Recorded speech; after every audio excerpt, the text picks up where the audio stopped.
Assalamualaikum warahmatullahi wabarakatuh. Waalaikumsalam warahmatullahi wabarakatuh.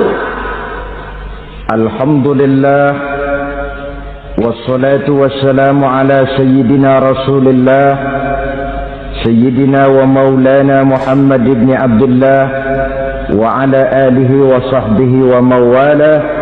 La haula wa la quwwata illa billah, amma ba'du. Bapak-bapak, ibu-ibu, saudara-saudara kaum muslimin rahimakumullah. Dalam rangka memperingati Maulid Nabi besar Muhammad sallallahu alaihi wasallam. Yang penting dari peringatan Maulid ialah membicarakan bagaimana sebenarnya identitas umat Rasulullah sallallahu alaihi wasallam. Sebab apa? Adalah suatu hal yang wajar bahwa seorang pengikut menyesuaikan tingkah laku, gaya hidup dengan orang yang diikutinya. Jangankan di dunia ini, di akhirat nanti identitas ini akan dimintakan pertanggungjawaban jawab dan akan ditanyakan kepada kita. Sekurang-kurangnya menjadi pengikut rombongan orang besar merupakan suatu nikmat. Paling tidak kita bisa numpang mujur. Kalau saya berangkat ke Bali ikut rombongan Pak Menteri misalnya, saya bisa bebas timbangan, tas saya tidak usah diperiksa-periksa barangkali. Kenapa? Ini rombongannya Pak Menteri, numpang mujur. Itu sekurang-kurangnya. Tetapi tentu untuk menjadi anggota rombongan Pak Menteri ini kan harus ada tanda, ciri-ciri atau yang disebut identitas. Kalau kita mengaku dan memproklamirkan diri sebagai umat Nabi Muhammad, sebagai pengikut beliau, apa sih identitasnya, ciri-cirinya? Inilah yang akan kita bicarakan pada kesempatan ini, bersumber dari surah Al-Fatah ayat 29. Allah Subhanahu wa ta'ala menjelaskan Muhammadur Rasulullah, bahwa Nabi Muhammad itu adalah utusan Allah, pesuruh Allah. Walladzina ma'ahu, dan orang-orang yang bersamanya, orang yang mengikuti ajarannya, para sahabatnya, kita ini para pengikutnya, mempunyai ciri atau identitas. Dalam ayat ini ada 5 ciri yang dijelaskan. Pertama, asyidda'u 'alal kuffar. Pengikut Nabi Muhammad bersikap tegas kepada orang-orang kafir. Apa artinya tegas di sini? Saudara-saudara, tegas di sini artinya bukan main marah-marahan, tidak ngajak berkelahi, bukan juga menantang perang. Tegas di sini artinya mempunyai prinsip, mempunyai garis yang nyata di dalam keyakinan beragama. Garisnya apa? Tidak lain, lakum dinukum waliyadin. Bagi Tuhan agama Tuhan, bagi kami agama kami. Silahkan Tuhan melaksanakan agama Tuhan, kami akan melaksanakan agama kami. Kami menghormati Tuhan, Tuhan pun menghormati kami. Tetapi soal agama tidak usah dicampur adukkan.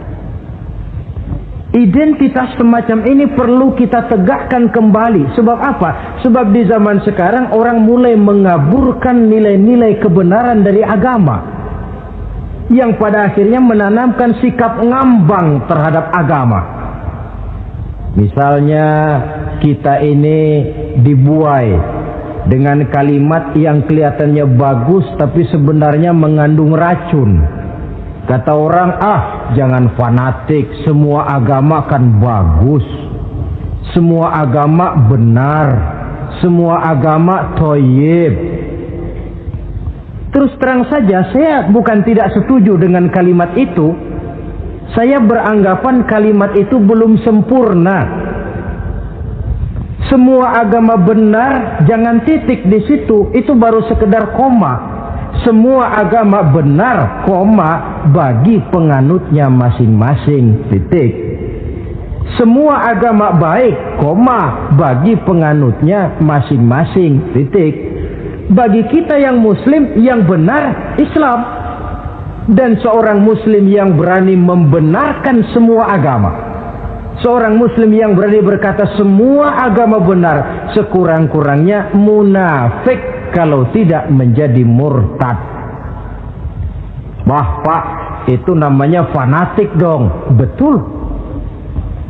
Yang tidak boleh kan fanatik kepada suku, yang tidak boleh kan fanatik kepada guru, tapi fanatik kepada agama dalam arti berpegang teguh kepada agama merupakan bagian daripada kehidupan beragama. Hanyalah kalau umat Islam ini fanatik dengan agamanya, dia akan konsekuen, baik melaksanakan, mengamalkan maupun mengembangkan agamanya.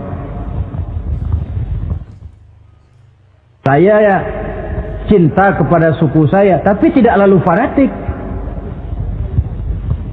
Cinta suku boleh, fanatik kepada suku salah.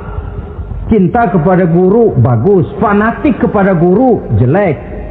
Cinta kepada agama bagus, fanatik kepada agama wajib. Hanya dengan fanatik kepada agama orang konsekuen. Yang jelek itu kan kalau sudah fanatisme kesukuan. Contoh, misalnya mentang-mentang orang Sunda, lalu ngomong saya ogah dengerin ceramah. Kenapa? Ustaznya bukan orang Sunda sih. Ini nggak bener, emangnya Nabi Muhammad kelahiran Ciamis? Kan tidak.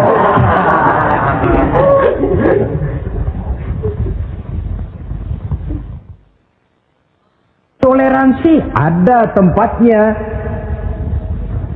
Tetapi tidak menyangkut masalah-masalah ritual, tidak menyangkut masalah-masalah ibadah. Soal bikin jalan umum, mari bersama saudara-saudara kita yang lain agama membangun puskesmas, mari bersama-sama menjaga keamanan, mari sama-sama. Tapi kalau sudah menyangkut masalah ibadah, kembali kita kepada prinsip lakum dinukum waliyadin. Bagi Tuhan silahkan melaksanakan agama Tuhan, kami pun akan melaksanakan agama kami. Silahkan menyebarkan agama, tetapi jangan kepada orang yang sudah beragama. Ini batas toleransi. Jangan menyebarkan agama kepada orang yang sudah beragama. Maka dalam sejarah sudah dibuktikan, alhamdulillah, kalau kita mau objektif menilai sejarah, ketoleransian umat Islam itu sudah dibuktikan oleh fakta sejarah. Tetapi tanpa harus mengorbankan nilai-nilai akidah, keyakinan-keyakinan yang harus kita jaga dan kita pertahankan. Taruhlah kita sekarang masih sanggup berkata dan berpendirian semacam itu. Anak kita, keturunan kita, generasi yang akan datang, jikalau ditanamkan rasa ngambang terhadap agama, lambat laun akan makin tipis nilai-nilai religius itu melekat di dalam jiwanya. Dan akibatnya akan rawan kemajuan macam apapun, modernisasi macam apapun, kalau sudah terlepas dari kaitan kehidupan beragama, tidak akan banyak menolong untuk mensejahterakan umat manusia. Asyidda'u 'alal kuffar, bersikap tegas kepada orang-orang kafir. Ini sikap yang pertama, identitas yang pertama. Yang kedua, ruhama'u bainahum, kasih sayang kepada sesama mereka. Kalau kepada orang kafir tegasnya bukan main, tapi kembali ke dalam, kembali kepada sesama muslim, kasih sayang setengah mati. Saling asah, saling asih, saling asuh, saling mengalah buat kepentingan yang lain. Ini sudah dicontohkan dalam sejarah ketika Rasulullah dan para sahabat hijrah ke Madinah. Orang Madinah yang menyambut kedatangan orang Makkah itu kan disebut Ansor. Betul apa betul? Nah, orang Makkah ini yang hijrah ke Madinah disebut kaum muhajirin. Apa orang Madinah menyambut kedatangan orang Makkah itu mentang-mentang orang asli Madinah lalu tolak pinggang? Kamu kemari pendatang ya, awas jangan bertingkah. Tidak. Masing-masing malah mencari saudara. Karena apa? Persaudaraan dalam Islam diikat dengan akidah. Artinya ini dari manapun orang datang, apapun warna kulitnya, bahasa apapun yang dia pakai, jikalau akidahnya sama, dia saudara kita. Hadirin, terus terang saja ya. Banyak orang-orang yang tidak senang kalau melihat umat Islam sampai bersatu. Maka segala macam cara mereka lakukan agar kita jangan bersatu. Terang-terangan menghantam Islam, tidak mungkin orang berani. Kenapa? Saya pikir sebodoh-bodohnya umat Islam dia masih fanatik sama agamanya. Dia masih sanggup bilang, "Mas, gue emang gak sembayang, tapi agama gue lu hina, gue bacok lu." Itu kan positif, fanatisme agama namanya. Maka orang menghantam Islam itu lalu nggak berani terang-terangan. Caranya belajar dari Van der Plas, belajar dari Snokor-Groye. Mau menghantam Islam, masuk ke tengah-tengah umat Islam. Pakai peci, kalau perlu pakai sorban, pakai sorban. Nggak bisa assalamualaikum latihan, assalamualaikum. Hantam Islam dari dalam. Caranya, kalau perlu dibuatkan merek-merek Islam. Yang mereknya Islam tapi tujuannya bikin kacau dalam Islam. Muncullah yang namanya Islam ingkar sunnah. Muncul yang namanya Islam sejati. Islam. Mereknya Islam. Tujuannya bikin kacau dalam Islam. Kalau dia sudah mengkafirkan orang lain yang tidak sepaham dengan dia. Tidak mau bermakmum kepada orang yang sepaham dengan dia. Kalau cara ini tidak kena, mereka putar lagu lama. Apa lagu lama itu? Lagu khilafiyah. Lagu lama itu supaya kita sengketa sesama kita, mempersoalkan hal-hal kecil, waktu terbuang, energi habis untuk mempermasalahkan hal yang tak pernah kunjung selesai. Sering kejadian toh di kampung-kampung, yang satu pakai usolli, yang satu tidak, lalu pisah RT. Yang satu azan sekali Jumatan, yang satu 2 kali, lalu bangun masjid lagi. Yang satu kunut, yang satu tidak, asaholo. Persoalan yang semacam ini sampai kiamat tidak akan kunjung selesai. Oleh karena itu potensi yang besar ini tidak tersalurkan dengan wajar karena kita centang perenang di dalam, tidak pandai menjaga kesatuan dan persatuan sebagai modal dasar untuk berbuat yang lebih baik. Adalah lebih baik kita ini mencari titik-titik persamaan dan bukan memperbesar pola perbedaan. Ruhama'u bainahum, kasih sayang sesama mereka. Imam Ghazali memberikan contoh, kun kal yadain wala takun kal uzunain. Hai umat Islam, hiduplah kamu seperti 2 tangan. Saling asah, saling asih, saling asuh, saling mengalah buat kepentingan yang lain. Coba lihat 2 tangan kita, rukunnya bukan main. Kalau tangan kanan maju ke depan, kata yang kiri, oke, saya mengalah. Dia mundur ke belakang. Kiri di depan, kata kanan, sekarang giliran saya ngalah. Dia mundur ke belakang. Akhirnya kita jalan lenggang. Enak nggak dilihat orang? Coba kalau nggak ada yang mau ngalah. Tangan kanan ke depan, kata yang kiri, gue juga bisa. Dia ke depan lagi. Depan kayak robot kita jalan. Lalu mekanisme kerjanya. Tangan kanan kerjanya bagus-bagus toh. Salaman tangan kanan, tanda tangan tangan kanan, hitung duit tangan kanan, ambil kue tangan kanan. Kiri nggak pernah protes, tahu posisi. Memang tugas saya bidang pembersihan, ya pembersihan saja dilakoni. Artinya apa ini? Yang satu dengan yang lain saling memperkuat, walaupun komposisinya berbeda. Dicontohkan dalam perjalanan kehidupan sahabat Nabi. Sahabat Nabi yang paling terkenal itu 4 orang. Sayyidina Abu Bakar, Sayyidina Umar bin Khattab, Sayyidina Utsman bin Affan, Sayyidina Ali bin Abi Thalib. 4 sahabat ini kalau kita lihat komposisinya, keahliannya lain-lain. Coba, ada Sayyidina Abu Bakar, ini sahabat merangkap mertua. Kalau bahasa sekarang, Abu Bakar ini disebut kiai diplomat. Kiai karena beliau orang alim, diplomat karena pandai bersiasat, ahli politik. Kemampuan berpolitiknya digunakan buat kepentingan agama. Sebab siapapun yang berpolitik untuk kepentingan agama, tentu kita doakan. Tetapi siapapun yang jual agama untuk kepentingan politik, kita juga berdoa. Cuma tentu doanya lain dengan yang berpolitik buat agama tadi. Saudara hadirin yang saya hormati, ada Umar bin Khattab. Ini kalau bahasa sekarang disebut imam jenderal ini. Imam tapi jenderal, jenderal tapi imam. Kenapa imam? Karena dia mampu memimpin jamaah di masjid. Kenapa jenderal? Karena dia sanggup memimpin tentara di medan perang.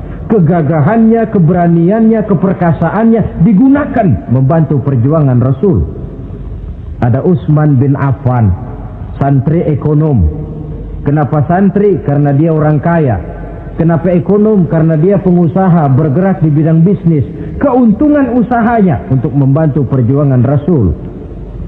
Ada Ali bin Abi Thalib, tokoh muda tapi intelek. Masih muda tapi rela mengorbankan nyawa demi keselamatan Rasul di malam hijrahnya. Alangkah nikmatnya umat Islam ini kalau punya kiai diplomat, imam jenderal, santri ekonom, pemuda intelek, yang masing-masing bekerja sama menunjang untuk kepentingan agama. Ruhama ubainahum, kasih sayang di antara sesama mereka. Mobil, kenal mobil nggak? Ya. Mobil itu baru bisa jalan dengan baik kalau seluruh onderdilnya kompak. Kalau yang satu sudah merasa dirinya lebih penting dari yang lain, alamat mobil udah deket mogok. Misalnya yang jadi bensin nyombong, kalau nggak lantaran saya nggak bakalan jalan nih mobil. Bannya denger, sombong. Kata ban, sombong kamu bensin. Apa kamu kira kamu saja yang penting? Saya tersinggung, kata ban, lalu kempes. Kira-kira kalau ban kempes jalan nggak mobil? Begitulah umat ini. Kayak satu bangunan, ada yang jadi jendela, pintu, tiang, genteng dan sebagainya. Tetapi satu sama lain hendaknya saling memperkuat. Kalau tidak, kita ini pernah diramalkan oleh Nabi, yushiku an tada'a alaikumul umam kama tada'al akalatu ala qas'atiha. Satu saat akan datang di tengah-tengah kamu di mana keadaanmu waktu itu seperti makanan di meja makan. Coba bayangkan, menurut Rasul satu saat kondisi umat Islam akan seperti makanan di atas meja. Yang barat mau makan, yang timur mau santap, yang selatan mau ganyang, yang utara mau injak-injak. Satu saat kondisi umat Islam akan seperti itu. Heran sahabat, ya Rasulullah, kok kita bisa dikepung begitu rupa? Iya. Apa pada waktu itu jumlah kami sedikit ya Rasulullah? Tidak, kata Rasul. Bal antum yawma idzin katsir. Jumlahmu pada waktu itu banyak, besar, kamu mayoritas. Cuma sayang, kata Nabi, walakinnakum ghusaa'un ka ghusa'is sail. Tetapi keadaanmu waktu itu seperti busa di lautan. Banyak tapi centang perenang. Banyak tapi tidak punya daya dan kekuatan. Dipermainkan gelombang lautan, dihempaskan ke tepian pantai tanpa punya makna dan arti. Mayoritas tapi nasibnya ironi. Lantaran apa ini? Kita tidak pandai menjaga kesatuan dan persatuan. Prinsip ruhama ubainahum, kasih sayang di antara sesama mereka, belum bisa kita wujudkan. Oleh karena itu, hadirin yang saya hormati, identitas yang kedua ini Mari kita tegakkan, menggalang kesatuan dan persatuan untuk kejayaan agama yang kita cintai. Soal posisi silahkan berbeda, soal profesi silahkan berbeda, tetapi hendaknya perbedaan ini tidak menyebabkan persimpangan tujuan. Satu sama lain saling memperkuat. Identitas yang kedua, bahwa kita sudah diikat dengan akidah, tidak oleh ras, warna kulit, suku, bahasa, oleh akidah. Satu kali orang sudah syahadat, dia adalah saudara kita. Sudah lewat masanya di mana kita umat Islam ini dikotak-kotakan, dan sudah datang waktunya di mana kita bersatu, saling menunjang, saling membantu, sehingga dengan demikian terwujudlah satu masyarakat yang diikat dengan nilai-nilai akidah. Ini yang kedua, kasih sayang kepada sesama muslim. Satu badan itu kalau yang satu sakit, yang lain kan akan ikut merasa sakit. Saudara jalan tengah malam, ibu jari tersandung batu, meletak.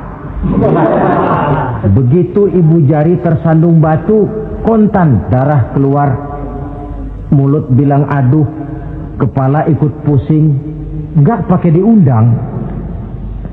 Solidaritas sosial yang terjadi secara reflektif. Tidak ada ibu jari tersandung mulutnya malah ngomel, rasain lo. Masa nyumpain badan sendiri, kan tidak mungkin. Tapi ini yang terjadi, kita lihat. Akibat apa? Tidak terwujudnya solidaritas sosial yang bersifat refleksif tadi. Nah, inilah saudara-saudara identitas yang kedua. Yang ketiga sekarang, pengikut Nabi Muhammad sallallahu alaihi wasallam itu cirinya yang ketiga, tarahum ruk'an sujjada. Engkau lihat mereka ruku' dan sujud, mendirikan solat. Ini identitas, ciri. Di akhirat nanti akan diperiksa dengan seadil-adilnya. Siapa? Saya, Pak. Saya siapa? Pengikut Nabi Muhammad. Betul? Betul. Baik. Pengikut Nabi Muhammad itu tandanya ruka'an sujada, ruku' dan sujud. Sampean ngaku umat Nabi Muhammad, sujud, pernah sembahyang? Sembahyang juga, Pak. Berapa kali? Nggak banyak-banyak, Pak, setahun 2 kali. Kapan itu? Idul Fitri sama Idul Adha. Kata petugas, syarat kurang, minggir. Sebab sering dikatakan sholat itu kan ada yang harian, ada yang mingguan, ada yang tahunan. Ada yang sholatnya harian. Yang harian ini juga 2 macam, ada yang belang-belang, ada yang mulus. Kalau yang belang-belang itu kalau zuhur sholat, asar out. Asar kepegang, maghribnya melayang. Maghrib ketangkep, isaknya terbang. Itu lumayan ketimbang yang seminggu sekali cuma Jumat saja. Yang Jumat pun agak lumayan lah daripada yang setahun 2 kali cuma Idul Fitri dan Idul Adha.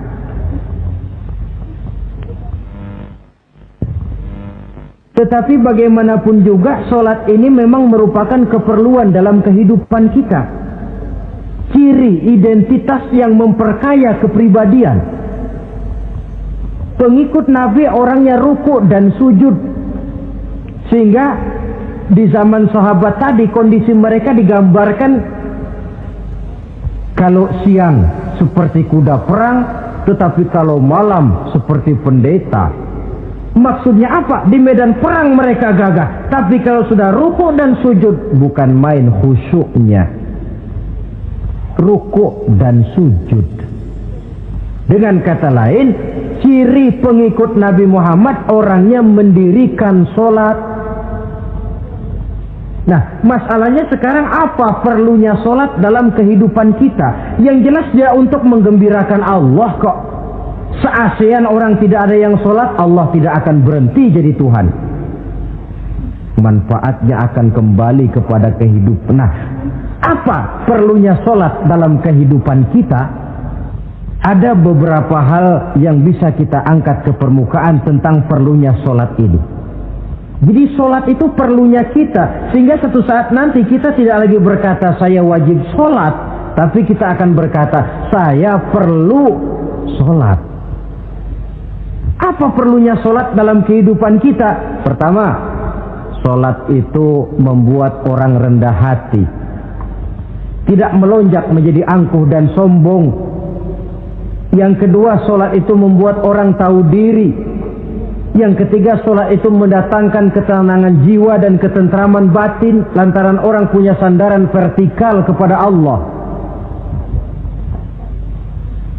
Sehingga agama menekankan benar ini bukan cuma untuk kita, tapi juga anak kita, keturunan kita. Sehingga Nabi mengajarkan, ajari didik anak-anakmu sholat pada umur 7 tahun. Kalau umur 10 tahun mereka sudah berani meninggalkan sholat, pukul. Bukan dengan tujuan menyakiti, tapi mendidik anak supaya disiplin dengan sholatnya. Kayaknya kita yang hidup di zaman serba modern ini, soal anak mau sholat atau tidak, kayaknya orang tua itu, kalau istilah anak sekarang, cuek-cuek aja. Jarang yang mengadakan inspeksi, pengecekan anaknya sudah sholat apa belum. Lalu sholatnya disiplin apa tidak? Jarang yang memberikan sugesti dan rangsangan supaya anaknya mendirikan sholat. Saya jarang mendengar orang tua muslim yang berkata, nak, kalau kau hafal Fatihah dengan artinya bapak beliin sepatu baru. Nak, kalau kau hafal juz amma, bapak beliin sepeda. Sugesti untuk hal-hal yang bersifat agama sangat langka. Tapi kalau sudah hal-hal yang bersifat umum, wah, nah, kalau kamu lulus nanti SD ya, kita piknik ke Tangkuban Perahu, lulus SMP tur ke Bali, lulus SMA piknik ke Singapura. Rangsangan dan dorongan, baguslah itu. Tetapi alangkah akan lebih bagusnya jika untuk hal-hal yang bersifat agama kita pun sanggup memberikan sugesti, rangsangan dan dorongan kepada anak-anak kita. Sehingga sejak kecil mereka sudah terbiasa dengan sholat. Sejak kecil mereka sudah disiplin dengan sholatnya. Sebab kalau tidak, kayu itu kalau mau dibengkokkan pada saat dia masih kecil. Kalau sudah besar baru mau dibengkokin, repot kayu itu.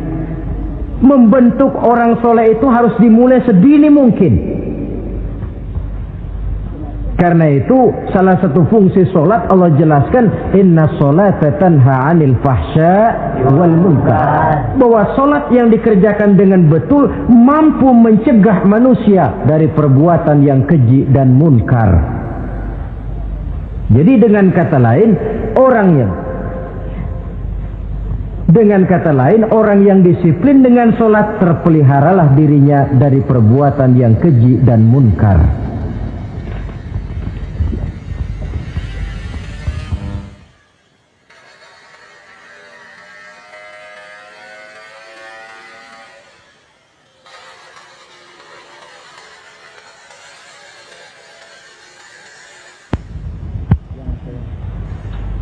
Hadirin yang saya hormati, suatu kenyataan barangkali yang memang tidak bisa kita pungkiri, bahwa kemajuan ilmu pengetahuan dan teknologi sekarang ini makin mengagumkan. Dunia seolah-olah telah dirombak oleh manusia dari sebuah daerah kosong menjadi gedung-gedung pencakar langit yang tinggi. Orang sudah bertandang ke bulan, dan dalam beberapa tahun mendatang boleh jadi akan bertandang pula ke planet-planet lainnya. Kekurangan air minum bisa diatasi dengan penyulingan air laut. Kekurangan areal pertanian bisa diatasi dengan merombak gurun pasir yang gersang dan tandus menjadi sawah ladang yang menghasilkan kebutuhan hidup manusia. Tapi seiring dengan itu menjadi pertanyaan, makin sejahterakah umat manusia? Tercapaikah kebahagiaan? Pada sisi lain kita melihat kemajuan itu melahirkan hal-hal yang tidak kita harapkan.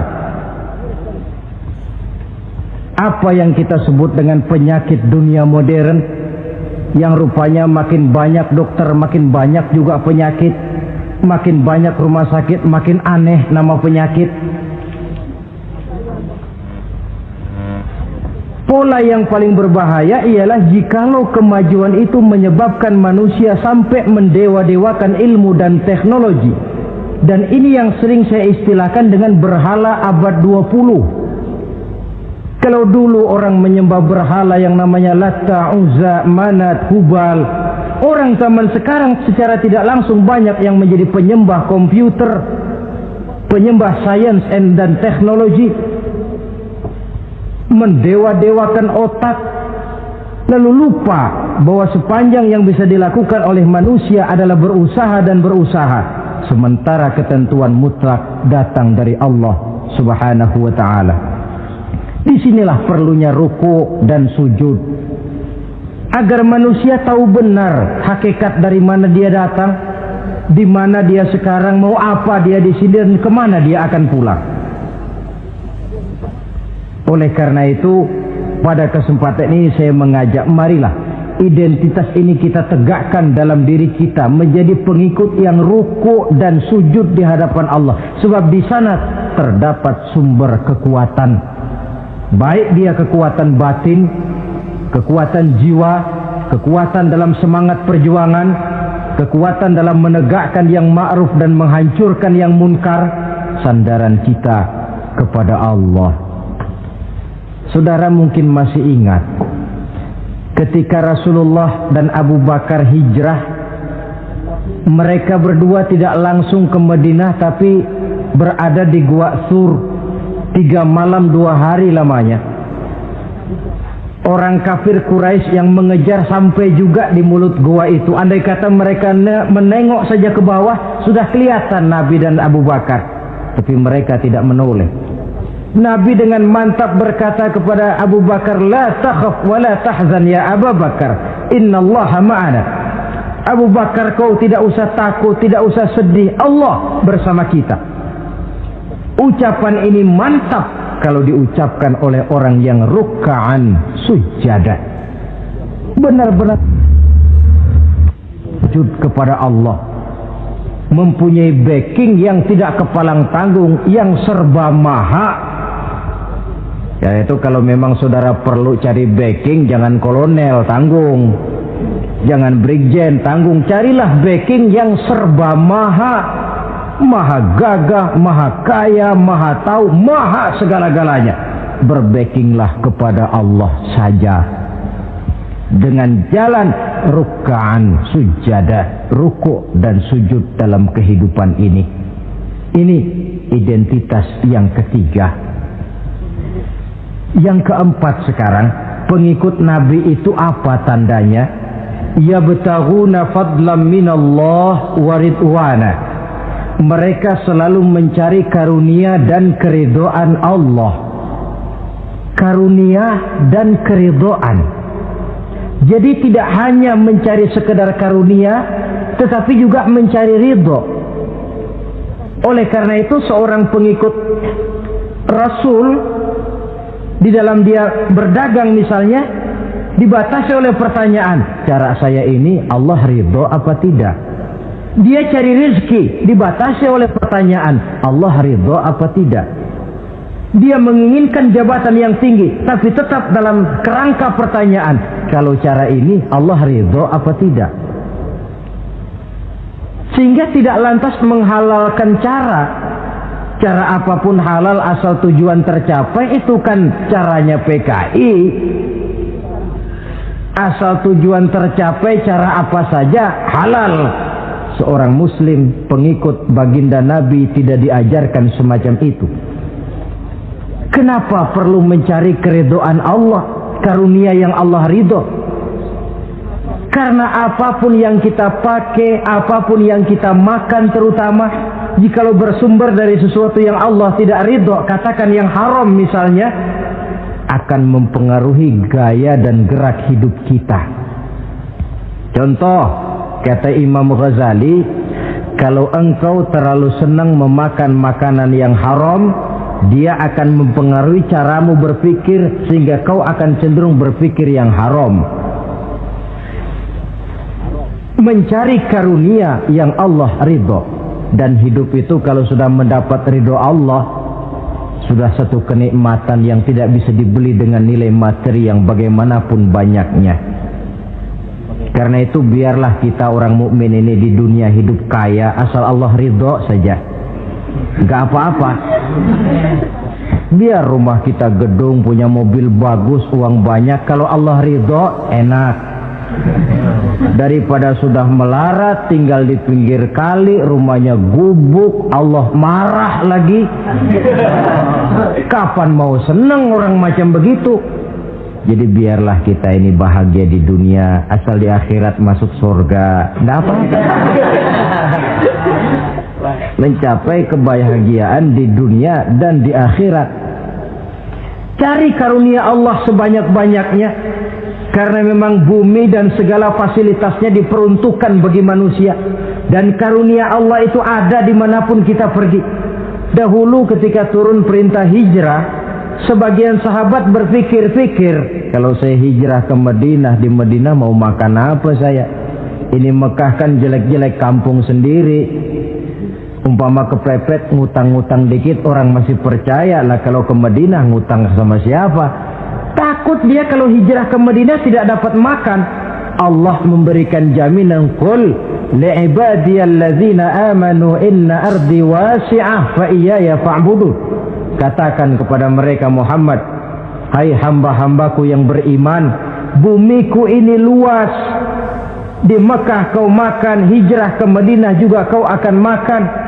Apalagi hijrahmu karena membela agama. Jangan karena membela agama kau takut kelaparan. Artinya apa? Karunia Allah itu ada dimanapun. Kalau kita mau berusaha, tetapi jangan lupa usaha itu harus yang Allah ridho. Kalau sekedar hasil usaha cara apapun boleh, ya dapat. Tetapi tanpa ridho, semuanya tidak akan membawa ketenangan, ketentraman, dan kebahagiaan. Allah itu kan maha pengasih, tidak pilih kasih katanya. Artinya apa? Semuanya Allah kasih. Orang kalau mau berusaha dapat. Itu logika. Sunnatullah kata kita, hukum alam kata orang. Kalau mau berusaha mesti dapat. Tetapi kasih sayang Allah ini tidak diberikan kepada setiap orang. Kalau pengasihnya berlaku kepada semua orang, mau kafir mau beriman, kalau berusaha dapat. Itu Rahman namanya. Tapi Allah tidak cuma Rahman, Allah juga Rahim, maha penyayang. Bedanya apa? Orang yang dikasih itu belum tentu disayang. Tetapi kalau disayang mesti dikasih. Kalau tidak dikasih tentu ada pertimbangan lain untuk kepentingan kita. Misalnya anak kita baru kelas 1 SMP, datang, Pak beliin motor buat sekolah. Kita lalu menilai anak ini nggak ada motor saja kadang-kadang jarang sampai ke sekolah, apalagi dibeliin motor, bisa dari rumah berangkat ke sekolah nggak sampai. Tidak dibelikan bukan karena tidak sayang, justru karena sayangnya ada pertimbangan lain untuk kepentingan si anak. Tetapi kadang-kadang anak sendiri berpikirnya lain. Bapak katanya sayang, minta dibeliin motor saja tidak dibelikan. Dia menilai orang tuanya tidak sayang, padahal justru sayangnya lalu tidak dibelikan. Begitulah satu contoh kecil dari keridhaan Allah ini.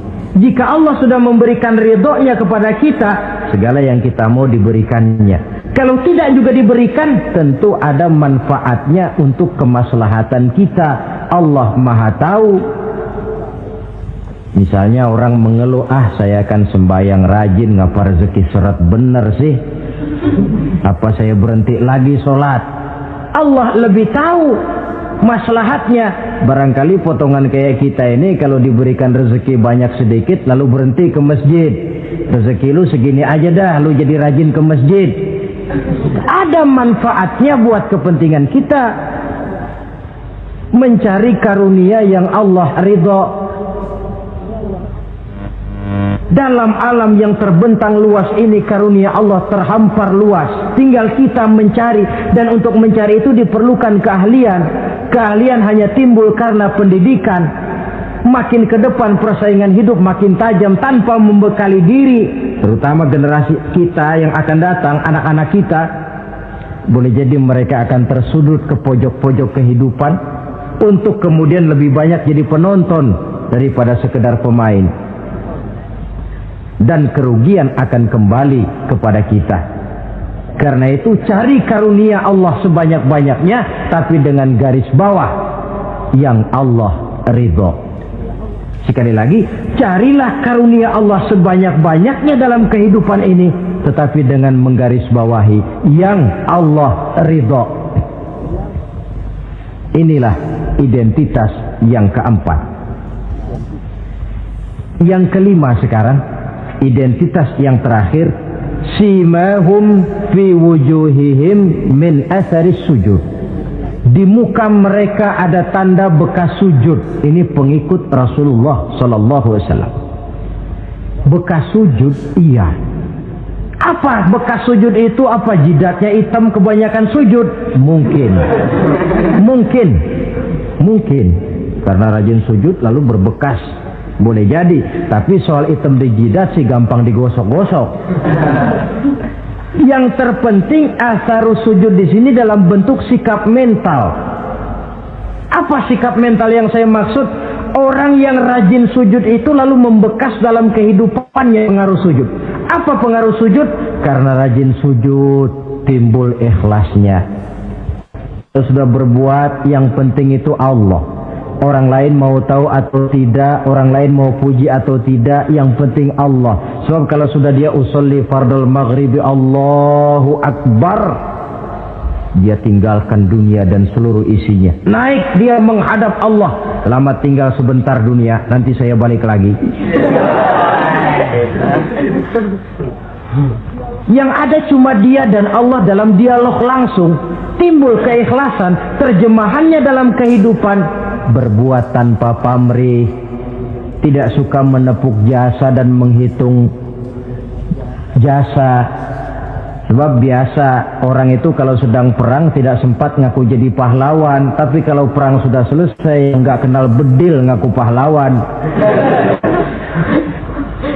Kalau perang sedang berkecamuk, jarang yang mengaku pahlawan. Kalau sudah perang selesai, masing-masing nepuk dada. Seorang yang ikhlas, seorang yang berbuat tanpa pamrih, dan ini pengaruh sujud dalam kehidupan. Lalu apalagi timbul jujurnya. Kenapa? Kalau dia sholat zuhur 4 rakaat, lalu umpama selesai 3 rakaat dia salam, orang lain tentu tidak tahu dia korupsi 1 rakaat. Tapi kenapa tidak dia lakukan? Ada Allah sih yang tahu. Timbul kejujuran, disiplin murni yang berakar dari hatinya sendiri. Lalu apa lagi? Kesabaran. Dilatih lewat sholat. Kalau belum selesai 4 rakaat, jangan berhenti sholat isya umpamanya. Dan banyak lagi pengaruh-pengaruh asarus sujud. Ini di dunia. Di akhirat nanti kata Nabi, inna ummati ya'tuna yaumal qiyamah ghurran muhajjalin min asaril wudu.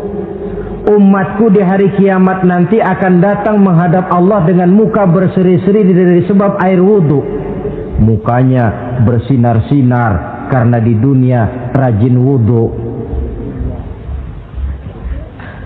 Sehingga barangkali di akhirat nggak perlu ngaku-ngaku kita. Ya Rasulullah, saya umatmu, tidak perlu. Rasulullah lihat sendiri, wah ini mukanya bersinar-sinar. Ta'ali ummati, umatku sini, umatku sini. Kalau di dunia rajin kena air wudu. Ya rajin wudu artinya kan rajin sholat. Masa ada orang wudu aja nggak sholat, kan model. Kalau muka tidak pernah tersentuh wudu, kalau muka tidak pernah sujud, Teriak-teriak kita mengaku, ya Rasulullah, saya umatmu ya Rasulullah. Kata Rasulullah, nggak ada umat saya yang dekil kayak sampean.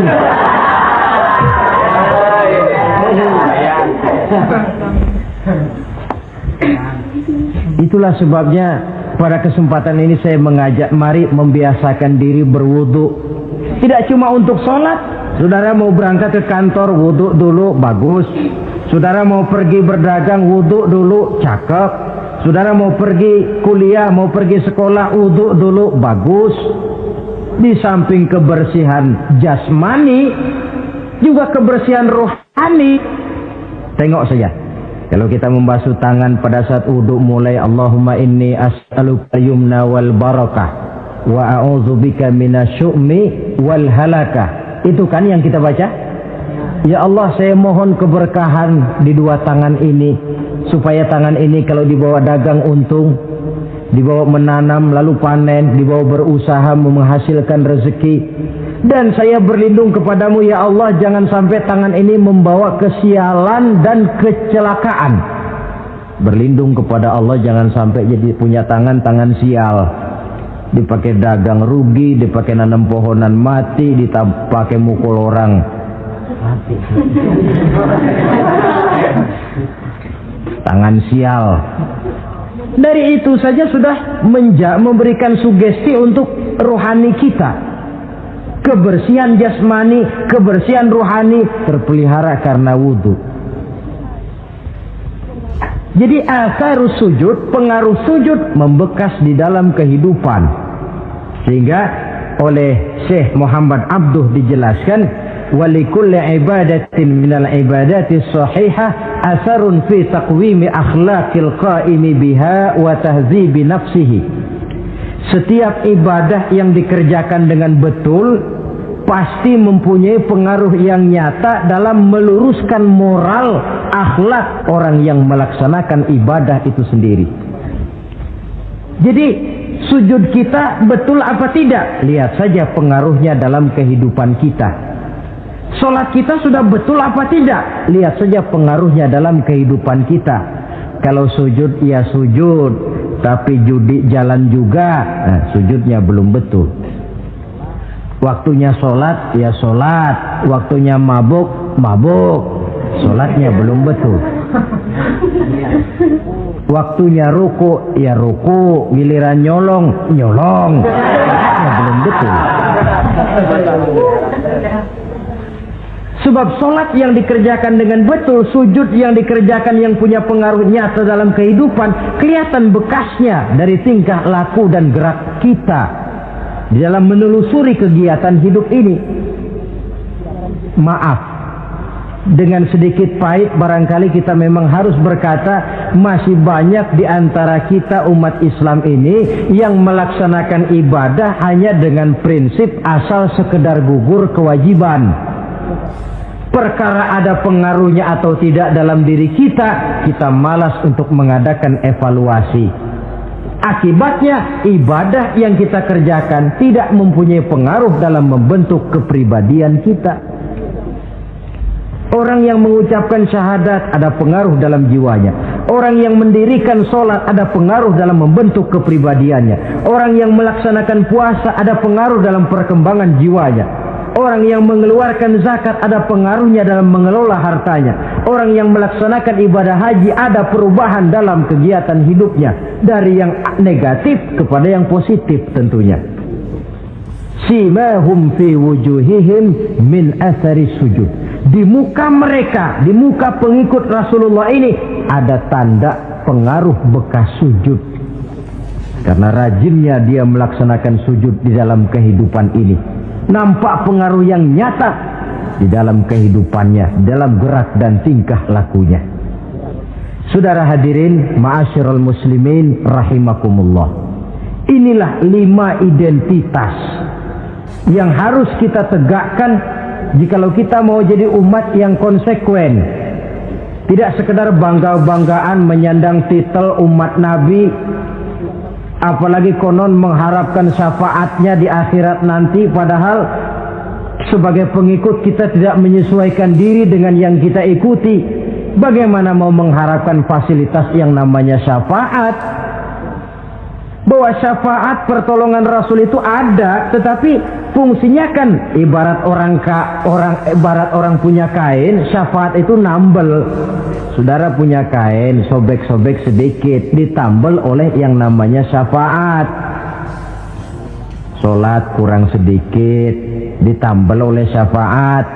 Sodakoh ada campur riya sedikit, tidak karena Allah sedikit, syafaat. Jadi kalau punya kain sobek ada syafaat. Lah kalau kainnya tidak punya, yang mau ditambel apanya? Sholat tidak, puasa tidak, di akhirat aman dah dapat syafaat. Tentu terlalu berlebihan, terlalu optimis mengharapkan sesuatu yang kita memang tidak punya modal dasar untuk memperolehnya. Baiklah ya, kesimpulan. Pertama, sebagai pengikut kita harus menyesuaikan diri dengan yang kita ikuti. Identitas. Suatu umat hanya akan berwibawa, hanya akan dihitung dan dipandang orang kalau dia tegak dengan identitasnya. Kalau macan sudah kehilangan sifat galaknya, orang tidak takut lagi kepada macan. Dan kalau kambing sudah kehilangan sifat jinaknya, banyak orang takut miara kambing. Kalau umat Islam sudah kehilangan identitasnya, dia akan menjadi umat yang kehilangan wibawa dan tidak pernah ditakuti oleh musuh-musuhnya. Seenaknya saja orang mengacak-acak kehidupan kita sebagai umat kalau tidak punya identitas. Yang kedua, kesimpulan yang kedua, identitas itu bisa kita ringkaskan. Pertama, tegak dengan keyakinan inna dina indallahil Islam. Menumbuhkan fanatisme agama dalam arti berpegang teguh kepada agama. Menempatkan toleransi pada tempatnya yang wajar. Tidak mencampur adukan semua agama. Tegas di dalam mempertahankan akidah. Kemudian yang ketiga, perlu menegakkan solidaritas sosial yang bersifat reflektif untuk menegakkan wibawa kita sebagai umat, supaya potensi dari umat yang mayoritas ini dimanfaatkan oleh umat itu sendiri. Kalau tidak, kita cuma akan menang jumlah saja, menang bilangan, kuantitas yang tanpa kualitas. Dan kalau ini yang terjadi, nasib kita akan seperti buih di lautan. Banyak, tapi kata orang kampung cuma menang groyokan. Tidak punya daya dan kekuatan, dicampakkan orang ke kiri dan ke kanan, hanyut oleh arus. Bukan menciptakan arus, tapi malah hanyut oleh arus. Bukan menciptakan model, tapi malah mengikuti model. Bukan menciptakan irama tersendiri, malah diatur oleh irama orang lain. Ini yang menyebabkan ironi. Tegaklah dengan kesatuan dan persatuan, dengan lebih memperbanyak mencari titik-titik persamaan dan bukan memperbesar titik-titik perbedaan. Yang keempat, rukuk dan sujud sebagai sandaran vertikal kepada Allah. Selama kita umat ini masih rajin rukuk dan sujud, selama itu pula nilai optimisme masih ada dalam jiwa dan diri kita. Ya Allah, persilahkan orang memperlakukan kami sesuka hatinya, tapi kami yakin ya Allah, Engkau tidak akan mendiamkan. Satu saat pertolonganmu mesti datang. Itu akan mantap kita ucapkan kalau kita melaksanakan rukuk dan sujud. Tertimpa tangga, jatuhnya sakit, ketimpa tangga lagi, musibah yang beruntun. Rukuk dan sujud sebagai sandaran vertikal. Yang kelima, karunia Allah dan keredoan Allah jangan dipisah. Cari karunia sebanyak-banyaknya, tetapi dalam batas-batas yang diridhoi Allah. Sebab kalau tidak, karunia itu akan makin membuat kita jauh dari Allah. Ilmu karunia itu. Tapi kalau tidak diri Allah, Nabi ingatkan, man izdada ilman wa lam yazdad huda lam yazdad minallahi illa bu'da. Orang yang bertambah ilmu tapi tidak bertambah hidayah, dia hanya akan semakin jauh dari Allah. Jauh dari Allah menimbulkan kegersangan dalam jiwa, kepanasan dalam hati, sehingga jauhlah kita dari ketenangan hidup. Karunia yang Allah ridho, dan Islam melarang umatnya untuk berpangku tangan menunggu keajaiban dari langit. Berusaha, berikhtiar, berdoa, lalu bertawakal kepadanya. Yang terakhir, hendaknya ibadah yang kita kerjakan dievaluir, ditinjau kembali apa pengaruhnya dalam kehidupan kita. Sebab setelah selesai melaksanakan suatu ibadah, hendaknya nilai ajaran yang terkandung dalam ibadah itu bisa kita terjemahkan dalam kehidupan kita, sehingga gerak kita dalam sholat dengan tingkah laku kita di luar sholat ada kesinambungan. Gerak kita di dalam bulan Ramadan dengan tingkah laku kita di luar Ramadan ada kesinambungan. Namanya ibadah yang kita kerjakan ada pengaruhnya dalam memperbaiki kehidupan kita. Dengan satu prinsip, ibadah itu kita kerjakan adalah kemanfaatannya kembali kepada kehidupan kita. Saudara hadirin yang saya hormati, inilah pembicaraan kita pada pertemuan kita kali ini. Dengan harapan tentunya dalam memperingati Maulid kita tidak hanya sekedar melakukan satu tradisi, tidak hanya sekedar hura-hura, tidak hanya sekedar ikut-ikutan. Sebab bagaimanapun peringatan semacam ini bukan tujuan. Ini cuma sekedar alat. Kalau peringatannya yang jadi tujuan, selesai memperingati, selesai sudah. Kayak saudara tujuannya mau ke Bogor. Kira-kira kalau sudah sampai Bogor pulang lagi enggak? Pulang. Kenapa? Tujuan sudah tercapai. Tujuannya cuma memperingati Maulid. Sudah selesai. Ya sudah selesai segala-galanya. Yang tidak sholat kembali tidak sholat, yang teler kembali teler. Pokoknya kan udah Maulid. Itu kalau dijadikan tujuan. Maulid sekali lagi bukan tujuan, cuma sekedar alat. Tujuan kita diantaranya mencari identitas, menyesuaikan diri sebagai seorang pengikut dengan Rasulullah yang kita ikuti itu. Inilah pembicaraan kita kali ini. Mudah-mudahan 5 identitas ini Allah berikan kekuatan untuk bisa kita tegakkan dalam diri kita masing-masing, sehingga kebanggaan sebagai pengikut Nabi dibuktikan dengan amal perbuatan kita. Terima kasih banyak atas segala perhatian. Mohon maaf atas segala kekurangan. Usikum wa iyaya bitaqwallah. Wassalamualaikum warahmatullahi wabarakatuh. Waalaikumsalam warahmatullahi wabarakatuh.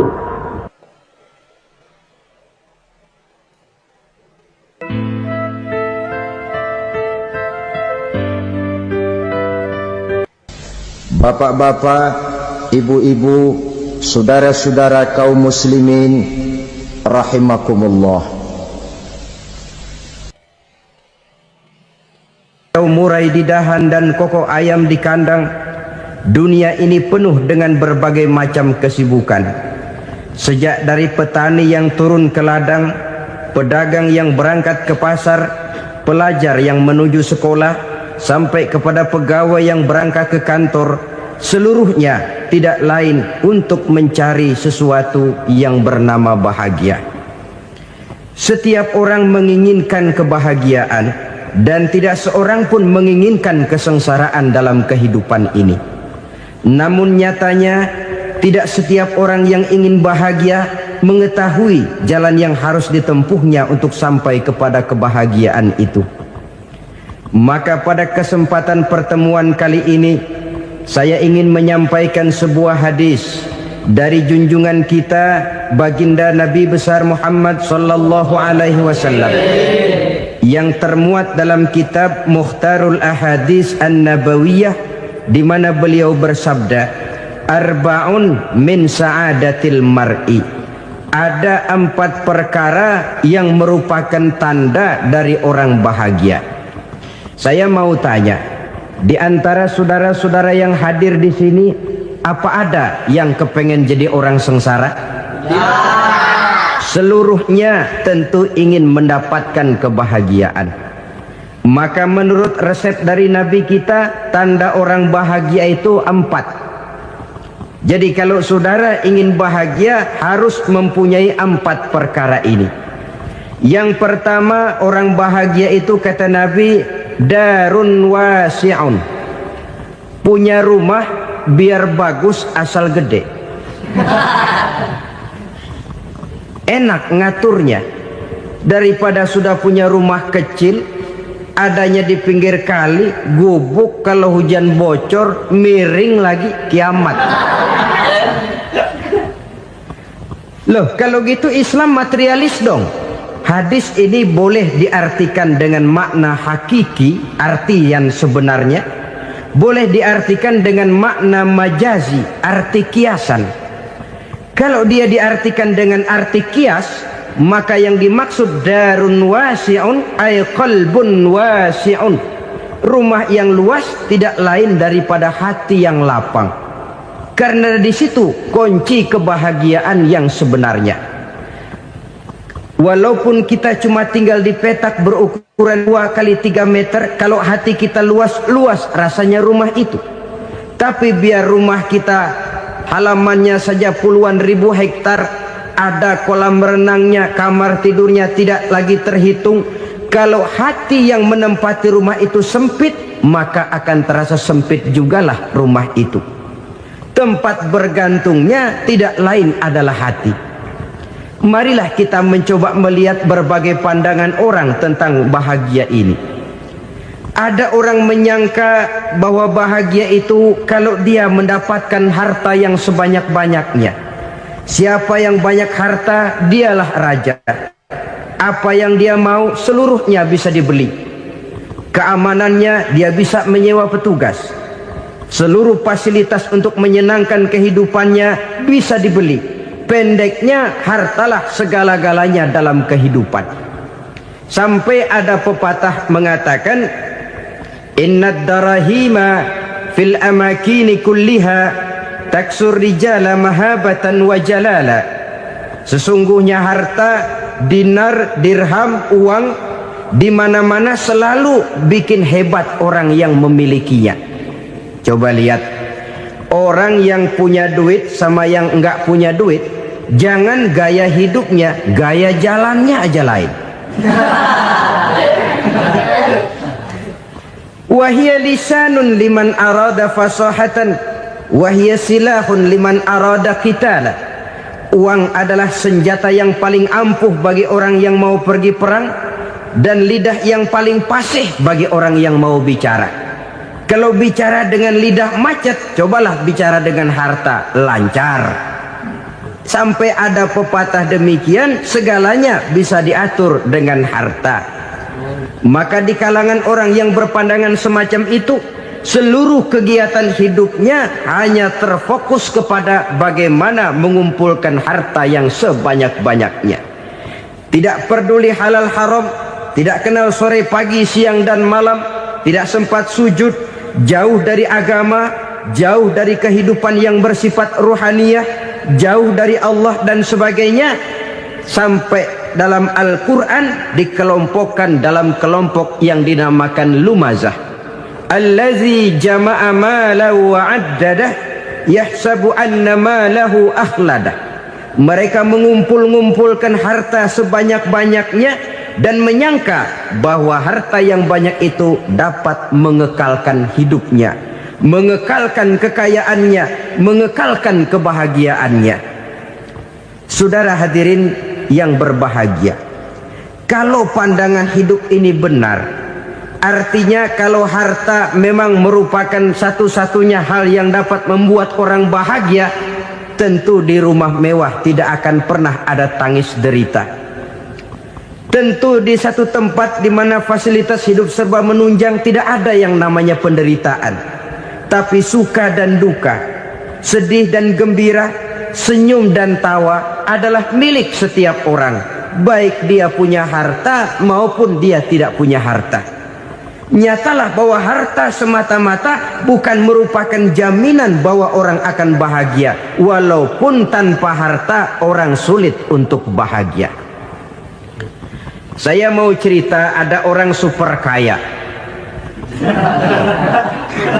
namanya Aristotle Onesimus, raja tanker Yunani. Dia punya kapal tanker saja konon sampai 11 banyaknya. Punya perusahaan penerbangan yang disebut Olympic Airlines. Punya hotel di berbagai kota besar di dunia ini, sejak dari New York, London, Paris, Rome dan sebagainya. Bahkan punya pulau yang dia namakan Pulau Scorpio. Ini kan namanya sudah kaya nggak tanggung-tanggung, punya pulau.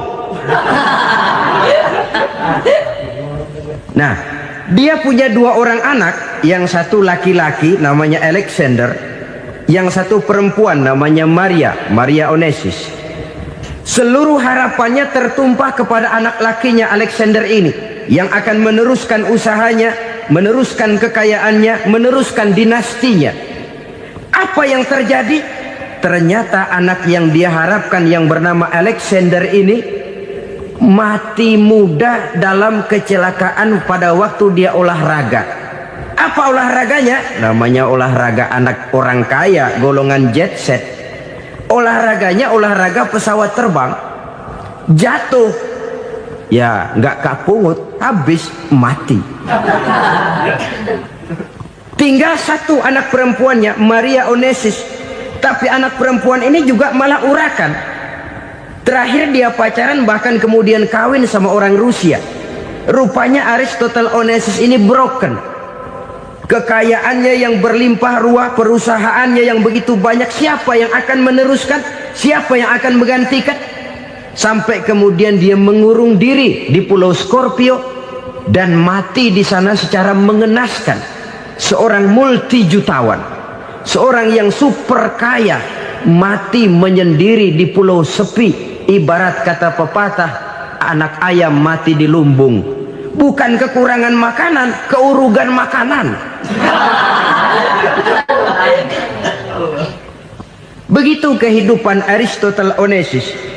Dan banyak orang-orang yang sudah demikian kaya sampai dibingungkan oleh kekayaannya sendiri. Telusurilah kehidupan David Rockefeller misalnya, Henry Ford misalnya, Adnan Khashoggi misalnya. Multi jutawan yang kadang-kadang dibuat keder oleh kekayaannya sendiri. Pantas ketika Imam Ali ditawarkan orang, "Ya Ali, kalau kepadamu disuruh pilih ilmu atau harta, kau pilih mana?" Ya jelas pilih ilmu dong. Kenapa? Pertama, ilmu kalau kita berikan kepada orang lain tambah. Tapi harta kalau kita berikan kepada orang lain kurang. Saudara punya uang 10.000, dibagi orang 5.000, jelas uang saudara berkurang. Tapi saudara punya ilmu, diberikan kepada orang lain bisa, saudara pun makin mantap. Tidak lantas jadi bodoh karena ngajarin orang. Saudara bisa Fatihah lalu mengajarkan orang Fatihah. Orang bisa, saudara pun makin hafal. Tidak lantas setelah diajarin orang ilmunya hilang. Begitu datang dia minta orang, "Tolong ajarin saya Fatihah." Udah habis, nggak ada.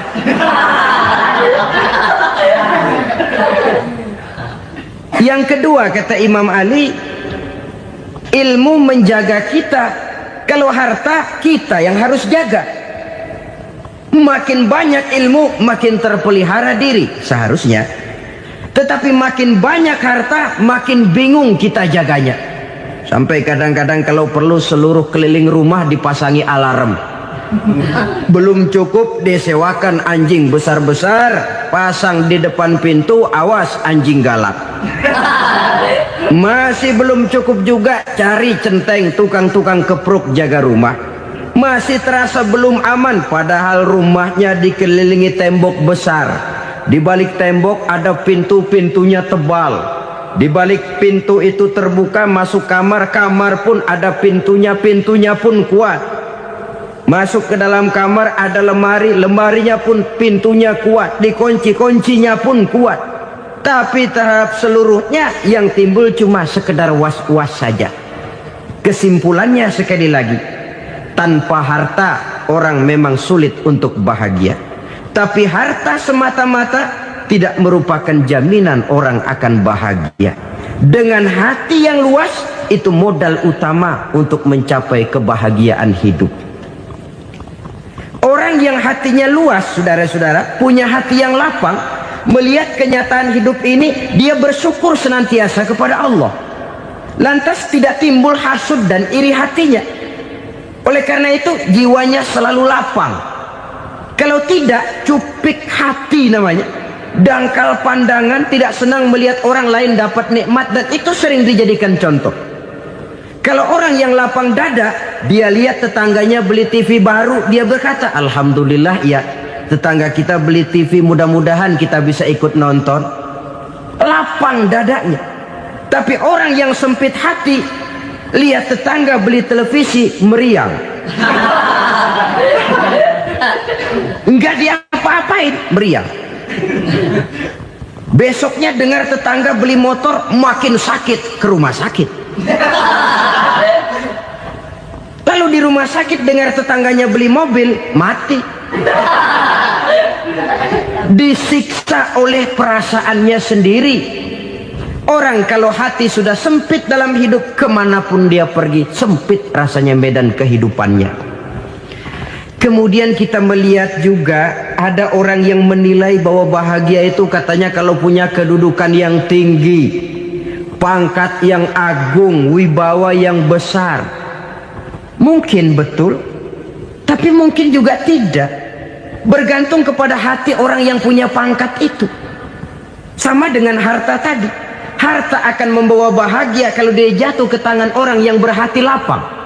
Tapi harta akan jadi bencana kalau jatuh ke tangan hati orang yang sempit.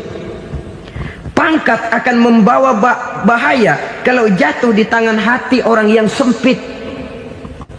Lebih dari itu, kenyataan mengajarkan kepada kita bahwa ternyata pangkat dan jabatan tidak selamanya memberikan kebahagiaan dalam kehidupan. Bahkan resikonya kelewat besar. Beberapa bukti kita bisa ambil dari para pemimpin dunia yang menjadi korban lantaran pangkat dan jabatan yang disandangnya. Saudara ingat Presiden Abraham Lincoln dan John Kennedy dari Amerika? Dibunuh orang. Park Chung-hee dari Korea Selatan, Ziaur Rahman dari Bangladesh, Anwar Sadat dari Mesir, terakhir Indira Gandhi dari India, menjadi korban dari pangkat dan jabatan yang disandangnya dari orang-orang yang tidak senang dia memegang jabatan itu. Dia akan mudah mengundang bencana. Sehingga pantas kalau seorang presiden terkemuka Amerika, Harry Truman namanya, dia mengatakan jabatan presiden itu, kata dia, seperti orang nunggang macan, naik macan. Harus kita taiki, kalau enggak dia bakal nerekam kita, ngeri katanya. Adapun orang yang hatinya lapang, kalau dia menerima pangkat dan jabatan, dianggapnya itu satu kesempatan untuk berbuat baik. Tapi orang yang berhati sempit, menerima pangkat dan jabatan, bukan kadang-kadang menerima, malah berusaha setengah mati mencapai dengan segala cara. Kalau perlu jilat atas, jilat atas. Jadi golongan sumuhun dawu. Jadi kelompok kulon nuwun, yes sir, yang kerjanya cuma oke bos. Kalau perlu jilat atas, jilat atas. Kalau perlu injak yang bawah, injak yang bawah. Perlu sikut kiri kanan, sikut kiri kanan. Yang penting pangkat dapat, jabatan dapat. Orang yang semacam ini, kalau sudah mempunyai pangkat dan jabatan, biasanya dia tidak menganggap itu sebagai amanah, tidak menganggap sebagai kesempatan berbuat baik, tapi malah kesempatan untuk memperturutkan hawa nafsunya yang dilatar belakangi oleh kesempitan hatinya tadi. Apalagi kalau orang memperoleh pangkat karena banyak mengeluarkan uang. Seakan-akan pangkat dan jabatan itu sekarang macam proyek, pakai tender. Siapa yang berani bayar segini naik, nggak berani minggir. Padahal logikanya, kalau orang mencapai satu jabatan karena banyak mengeluarkan uang, hampir bisa dipastikan bahwa setelah jabatan itu dia pegang, langkah pertama yang akan dilakukannya ialah berusaha bagaimana uang yang dia keluarkan supaya kembali. Ya paling kurang pulang modal dulu dong. Soal mikirin rakyat soal nanti, tapi ini modal harus pulang. Itu celakanya kalau orang memperoleh pangkat dan jabatan cuma karena banyak mengeluarkan uang. Jarang orang yang mempunyai keyakinan dan pandangan bahwa pangkat dan jabatan merupakan amanah. Jadi sekali lagi, pangkat dan jabatan mungkin saja membawa kebahagiaan kalau jatuh ke tangan orang yang berhati lapang. Tapi bisa jadi bencana kalau dia jatuh ke tangan orang yang mempunyai hati yang sempit. Dan lagi-lagi stresnya hati yang lapang.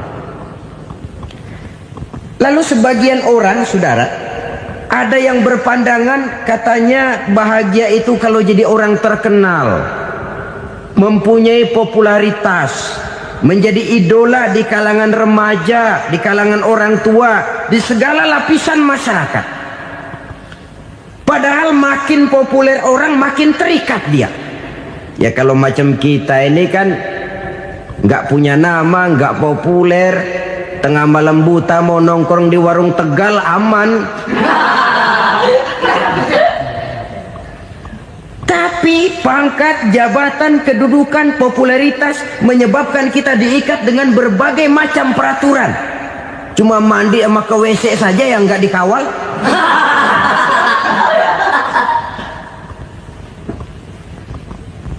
Benarkah popularitas, ketenaran membawa kebahagiaan? Mungkin ya, tapi mungkin juga tidak. Kenapa? Banyak orang-orang populer yang mengakhiri hidupnya secara tragis. Kita ambil beberapa nama. Di Amerika tahun 60-an ada bintang seksi paling terkenal yang dijuluki seks bom. Bom seks. Sampai sekarang jadi legenda, namanya Marilyn Monroe. Singkatan doublenya itu inisialnya MM, Marilyn Monroe. Terkenal top sampai dia mati tahun 62, namanya sekarang masih saja dibicarakan orang. Kenapa dia bunuh diri? Tidak punya hartakah dia? Banyak. Kurang populerkah dia? Seluruh dunia mengenalnya. Sejak rakyat kecil sampai pejabat tinggi dia punya hubungan. Kenapa? Jenuh. Dia terlahir dalam keadaan yatim. Setelah itu tidak lama dia berangkat remaja, ibunya meninggal, pindah dari wanita asuh ke wanita asuh sampai 12 orang ibu angkatnya. Dan kekecewaan yang paling parah, setiap laki-laki yang dekat dengannya hanya seperti kapal berlabuh, datang dan pergi silih berganti. Padahal dia merindukan seseorang yang bisa melindungi hidupnya. Dia rindukan itu dan dia tidak pernah menemukan. Itu yang akhirnya menyebabkan dia minum pil tidur kelewat dosis, minum obat tidur kebanyakan, ya tidur terus sampai sekarang.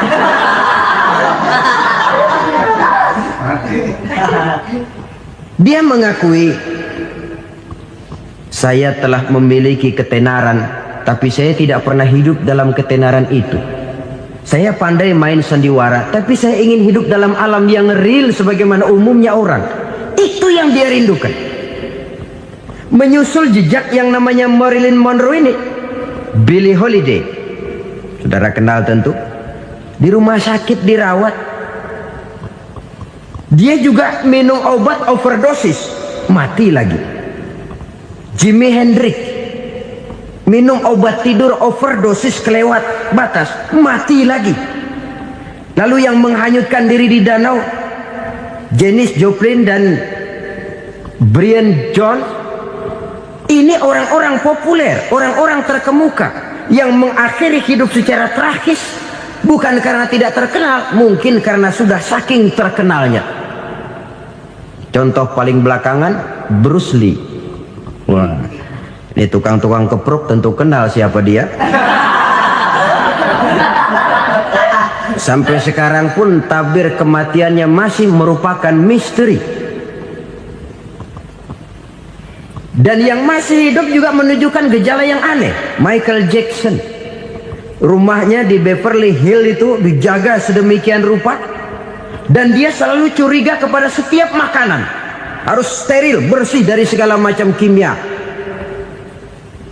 Kemana dia pergi, itu tukang-tukang keprok sudah selalu menjaga dan mengawal, dan dia seakan takut menunjukkan mukanya yang asli. Hingga kalau tampil ke tengah di luar show, dia kadang memakai pakaian yang tidak menunjukkan dia yang sebenarnya, takut dikenali orang. Ternyata popularitas sering jadi momok yang meracuni kehidupan manusia. Oleh karena itu, benarlah junjungan kita pada saat beliau mengajarkan orang akan bahagia kalau dia mempunyai hati yang lapang. Nah, sekarang masalahnya untuk mendapatkan hati yang lapang, caranya bagaimana? Kita kembali kepada konsep Quran. Allah mengajarkan, ala inna bi dzikrillahi tatmainnul qulub. Ketahuilah bahwa dengan banyak mengingat Allah, hati akan tenang, jiwa akan lapang. Dengan kata lain, dekat dengan agama, merasakan kehadiran Allah dekat dalam hidup, itu muara pertama untuk mencapai hati yang lapang. Ala inna bi dzikrillahi tatmainnul qulub. Jangan macam orang sekarang ingin mendapatkan ketenangan lalu tapak di puncak gunung, di gua-gua, di tempat sepi. Iyalah kalau nggak ada ular. Kalau tergigit ular berbisa, ketenangan belum, mati jelas itu. Islam positif untuk mendapatkan ketenangan. Ala inna bi dzikrillahi tatmainnul qulubi. Bahwa ketahuilah bahwa dengan banyak mengingat Allah, hati akan tenang, jiwa akan lapang, nuansa pikiran akan luas. Karena yang namanya bahagia ada dimanapun manusia berada. Di kampung ada bahagia, di kota ada bahagia, di ngarai, di lembah, di gunung, di hutan, di lautan, di angkasa luar, dimanapun bahagia itu ada kalau kita bermodalkan hati yang lapang ini. Dan hati akan lapang kalau kita dekat dengan agama. Dekat dengan harta buat sementara hati mungkin tenang, tapi ketenangan yang relatif dan temporer. Apalagi orang tiap kali tambah harta, tiap kali tambah rencana, itu wajar.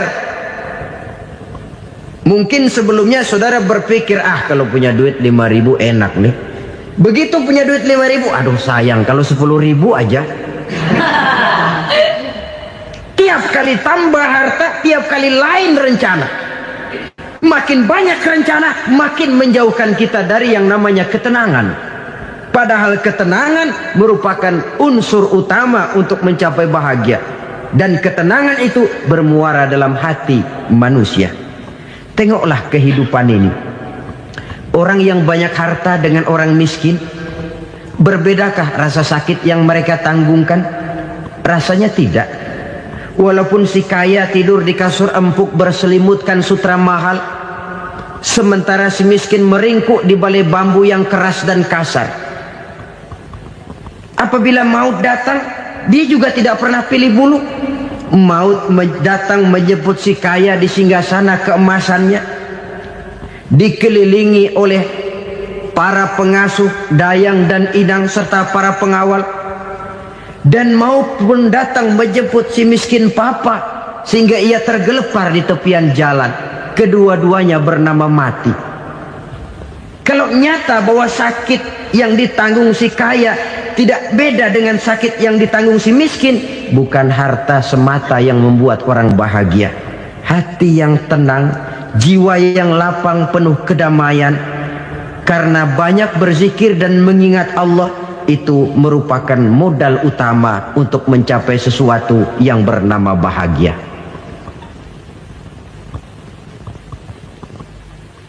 Saudara hadirin yang saya hormati, inilah yang pertama dari 4 ciri yang digambarkan oleh Nabi tentang tanda-tanda orang bahagia. Dan harus berangkat dari yang pertama ini, hati yang lapang. Ini yang harus kita miliki lebih dahulu, baru nanti akan menyusul kepada poin yang ketiga, kedua, dan selanjutnya. Sebab kalau hati sudah terisi dengan jiwa yang lapang, seluruh persoalan insya Allah akan bisa kita atasi dengan sebagaimana mestinya. Yang kedua sekarang, tanda orang bahagia menurut baginda Nabi, markabun syariah. Orang bahagia itu, kata beliau, punya kendaraan biar cepat asal lancar. Artinya kemana dia mau pergi mudah. Apa maksud hadis ini? Kalau kita kaji lebih dalam, kendaraan itu kan alat transportasi. Transportasi tidak lain adalah usaha memudahkan komunikasi. Pindah dari situ kepada teori bahwa manusia adalah zon political, makhluk bermasyarakat yang tidak bisa memenuhi kebutuhan hidupnya secara sendirian. Kita memerlukan keberadaan orang lain dalam kehidupan ini. Untuk memakai baju saja kita sudah perlukan petani yang tanam kapas, pabrik yang memintal kapas jadi benang, pabrik yang menenun benang jadi kain, sampai kepada mesin jahit, sampai kepada tukang jahit. Itu cuma untuk memakai pakaian saja. Tidak seorang pun di antara kita yang sanggup memenuhi kebutuhan hidupnya secara sendiri. Kita perlu orang lain. Maka kebebasan dalam arti mutlak, kebebasan tanpa batas, itu tidak mungkin ada dalam kehidupan. Karena kita mengadakan yang disebut interaksi sosial. Setiap kegiatan kita tentu melibatkan orang lain. Menurut kita barangkali kita bebas jalan di jalan raya semaunya, tapi orang lain berkendaraan pun merasa bahwa ini ada juga jalan haknya, dan begitu selanjutnya. Oleh karena itu, maksud dari kendaraan yang cepat ini adalah khulata'uhu ma'as solihin. Lingkungan pergaulannya terdiri dari orang-orang soleh. Pergaulannya luas. Kemana dia pergi ada temannya. Kesulitannya ada tempat dia cerita. Dan kesulitan kalau sudah diceritakan kepada orang lain, taruh kata orang itu tidak bisa menolong, namun menceritakannya kepada orang yang kita percayai, kan paling kurang sudah mengurangi beban jiwa, mengurangi tanggungan batin, merasa masih ada tempat kita cerita. Maka lebih baik orang awam yang mau bergaul ketimbang orang setengah alim tapi ngunci pintu. Sebab nantinya akan timbul sikap picik, cupik pandangan, dan tidak luas menghadapi kenyataan dalam kehidupan ini. Namun yang harus kita garis bawahi, pergaulan memang mesti luas. Namun jangan sekali-kali lupa bahwa pergaulan sangat besar pengaruhnya dalam ikut membentuk kepribadian manusia. Sehari-hari bisa kita bilang, kalau kita dekat sama tukang minyak wangi, sekalipun nggak dibagi minyaknya, baunya tentu dapat. Betul? Tapi dekat sama tukang elas, walaupun nggak kena apinya, asapnya mesti kena. Kalau Syauqi mengatakan lebih jelas lagi, man asyaral asyrafa asa musyarrafan wa muasyiral anzali ghairu musyarrafin. Awalam taral jildal hakira muqabbalan bisagri lamma sara jildal mushaf. Siapa yang bergaul dengan orang mulia, dia bakal ikut menjadi mulia. Tapi siapa yang berteman dengan orang hina, dia tidak bakal ikut menjadi mulia. Tidakkah kau lihat, kata Syauqi, kulit kambing yang hina pun dicium orang ketika menjadi kantong Quran. Kulit kambing hina, kalau dia sendirian gak ada yang mau cium. Tapi begitu dia bergaul dengan Quran, menjadi kantong Quran, dipakein minyak wangi, ditaruh di tempat yang tinggi, mau diambil dicium dulu, dibawa dengan penuh hormat dan hati-hati. Kulit kambing yang hina lantaran berteman dengan Quran, numpang mujur. Tapi coba lihat kalau kulit kambing berteman dengan kayu, jadi beduk, habis. Zohor dikemplang, asar dipukul. Itu pun sedikit saja, cuma salah milih teman. Yang temannya Quran dihormati orang, yang temannya kayu lantaran jadi beduk, gelap-gelap subuh orang udah kemplangin.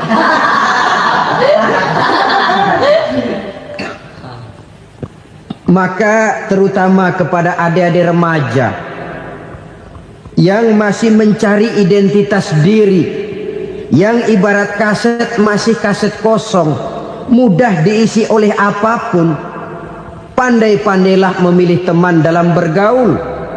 Karena banyak orang yang tadinya baik-baik, ketika terseret dalam pergaulan dengan orang yang tidak baik, kebaikannya menjadi lentur dan luntur. Tapi berapa banyak bajingan-bajingan tengik, orang-orang yang berlumur noda dan dosa, tiap hari melakukan maksiat, namun bergaul dengan orang yang baik-baik, pada akhirnya sedikit demi sedikit beringsut dan berangsur dia terbiasa mengikuti kebaikan-kebaikan. Saya tekankan ini kepada remaja karena mereka masih mencari identitas diri. Apa yang mereka lihat mereka mau, apa yang mereka dengar mereka ingin tahu. Coba lihat kehidupan remaja. Pulang nonton film Rambo, pengen jadi Rambo, gagah, maunya belekai melulu. Pulang nonton film Superman, pengen bisa terbang. Pulang nonton India, nyanyi melulu. Wajar, mereka masih mencari identitas diri. Saya ini sebenarnya siapa? Lingkungan, pergaulan akan membentuk itu. Karena itu pandai-pandailah bergaul, karena ia sangat besar pengaruhnya dalam ikut membentuk kepribadian manusia. Apalagi sifat yang jelek lebih cepat menularnya ketimbang sifat yang baik. Sifat yang baik, watak yang soleh itu lambat sekali untuk menular. Tapi yang tidak baik, kan prosesnya mah kalau remaja biasanya mula-mula dengar. Karena dengar lalu pengen tahu. Karena pengen tahu lalu ngeliatin. Begitu ngeliatin kan pengen nyobain. Setelah nyobain ketagihan. Nah, ini prosesnya.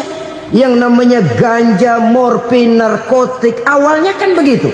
Mula-mula dengar, katanya kalau sudah fly to the sky, sudah melayang ke langit, katanya disitulah puncak kebahagiaan. Mulanya cuma dengar.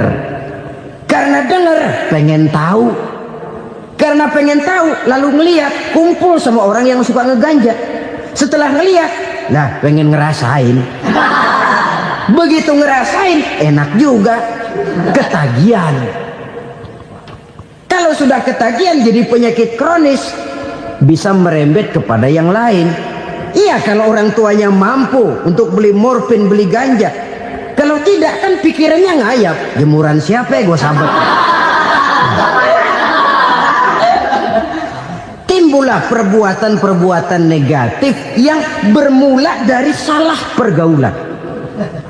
Apalagi buat adik-adik remaja yang tinggal di kota-kota besar, yang pengaruh budaya, pengaruh kesenian, pengaruh struktur kehidupan yang nampak makin individualistis, di mana persaingan tajam, tensi ekonomi tinggi, orang mudah mengalami stres. Pandai-pandailah dalam bergaul, sekali lagi, karena ia sangat besar pengaruhnya dalam ikut membentuk kepribadian manusia. Orang bahagia punya kendaraan yang cepat, artinya punya pergaulan yang luas, dan lingkungan pergaulannya terdiri dari orang-orang yang soleh.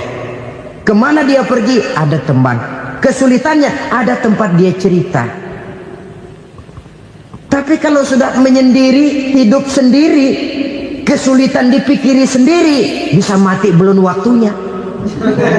Tidak ada tempat berbagi rasa, tidak ada tempat bercerita, tidak ada tempat mengurangi beban dalam kehidupan. Pantas betul kalau Islam sangat menggalakkan dan menganjurkan orang kalau sudah sampai waktunya itu untuk melangsungkan nikah. Kata Nabi, ya ma'syaras syabab man istata'a minkumul ba'at falyatazawwaj. Hai para pemuda, kalau sudah mampu memberi nafkah, kawinlah, nikahlah kamu. Kenapa? Sudah ada teman hidup, tempat berbagi rasa.